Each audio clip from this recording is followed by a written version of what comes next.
রব্বুল আলামিন বলেন ওয়ালাকাদ কাররামনা বানি আদম, আমি বনি আদমকে সম্মানিত করেছি, বনি আদমকে মর্যাদা দিয়েছি।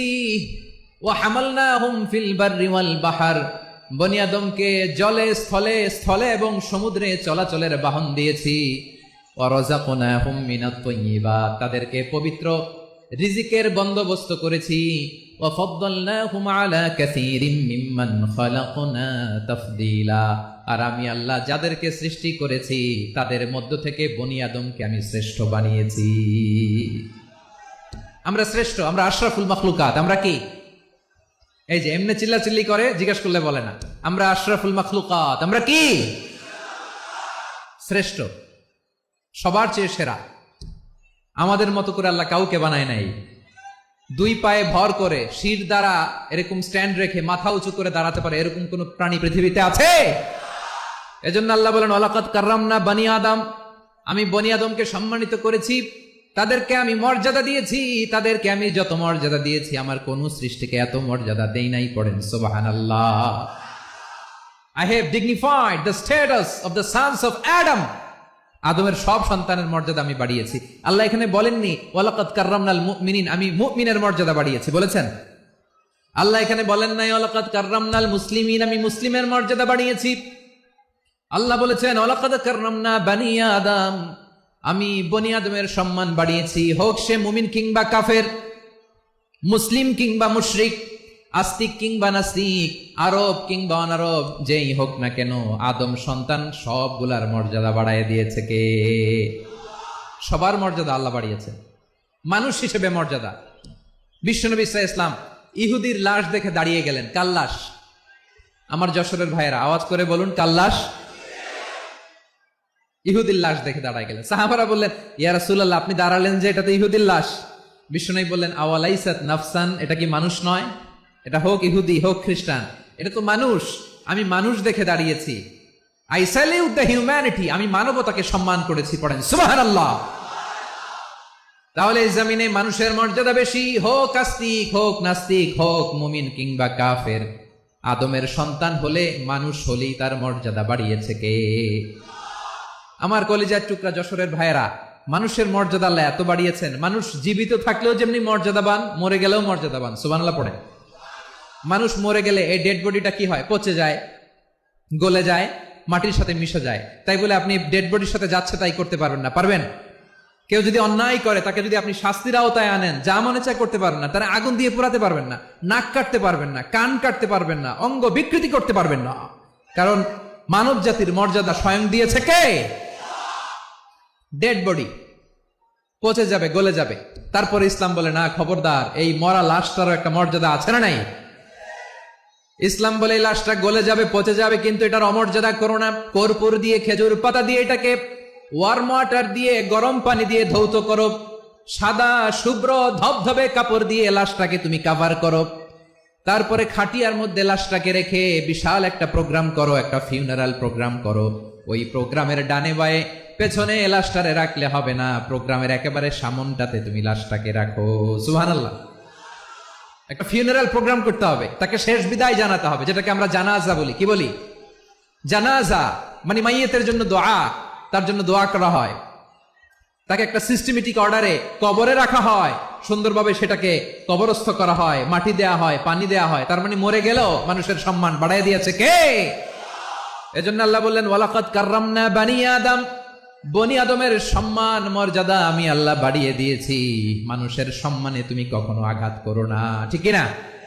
তাহলে ভাই, প্রথম মেসেজ হচ্ছে, the first and foremost message tonight to the people of Jessore. Allah বলেন I have dignified the status of son of Adam, আমি বনি আদম সবার মর্যাদা বাড়িয়ে দিয়েছি। হোক আস্তিক নাস্তিক, হোক কাফের কিংবা মুশরিক, তার মর্যাদা বাড়াই দিছে কে? যখন বন্যা হয় আমরা ত্রাণ নিয়ে যাই, আমরা শুধু মুসলমানদেরকে ত্রাণ দেই নাকি? হ্যাঁ, আমরা মুসলমানকেও দেই, অমুসলমানকেও দেই, হিন্দুকেও দেই, বৌদ্ধকেও দেই। যেখানেই মানবতা বিপন্ন সেখানে ইসলামের হেল্পিং হ্যান্ড আছে না নাই? সুবহানাল্লাহ। কি দিন আমরা পেয়েছি, কি বিধান আমরা পেয়েছি। ওয়ালাকাদ কাররামনা বানি আদম, আমি বনি আদমকে সম্মানিত করেছি। এরপর আল্লাহ বললেন ওয়া হামালনাহুম ফিল বাররি ওয়াল বাহর, মানুষকে স্থলে এবং সমুদ্রে চলাচলের বাহন আমি দিয়েছি। স্থলে কিভাবে চলবে, জলে কিভাবে চলবে, এই বাহনের ব্যবস্থা করেছে কে? আল্লাহ বললেন ওয়া হামালনাহুম ফিল বাররি ওয়াল বাহর, জলে স্থলে আমি চলাচলের যানবাহনের ব্যবস্থা করেছি। আমরা স্থলে ঘোড়ার উপরে চড়ি, উটের উপরে চড়ি, গাড়ির উপরে চড়ি। এই যে গাড়ির ইঞ্জিন বানাইছি আমরা, এটার মেধা দিয়েছে কে? আবার সাগরের মধ্যে আমরা নৌযান, জলযান, বড় বড় জাহাজ দিয়ে এক মহাদেশ থেকে আরেক মহাদেশ যাই, এক দেশ থেকে মালামাল গুলো আরেক দেশে পাঠাই। সাগরের ভেতরে নৌকাগুলোরে ধরে রাখলো কে? والفلك التي تجري في البحر بما ينفع الناس, মানুষের উপকার আছে এরকম সরঞ্জামাদি নিয়ে সাগরের উপরে বিশাল বিশাল জলযানগুলো চলে। এগুলো ডুবে যায় না, কাত হয়ে যায় না, পড়ে যায় না। এগুলোকে স্থিতিস্থাপকতাকে ঠিক করে রাখলো কে? আপনারা জাহাজ দেখেছেন? জাহাজ বাড়ির চট্টগ্রাম হইলে দেখতে পারতেন, দেখছেন? বিশাল বিশাল জাহাজ, বিশাল জাহাজ মালামাল নিয়ে এক মহাদেশ থেকে আরেক মহাদেশে যায়। গত মাসে আমার জাপান সফর ছিল। এই যে বাংলাদেশে যে গাড়িগুলো চালান, বেশিরভাগ গাড়ি আসে কিন্তু জাপান থেকে।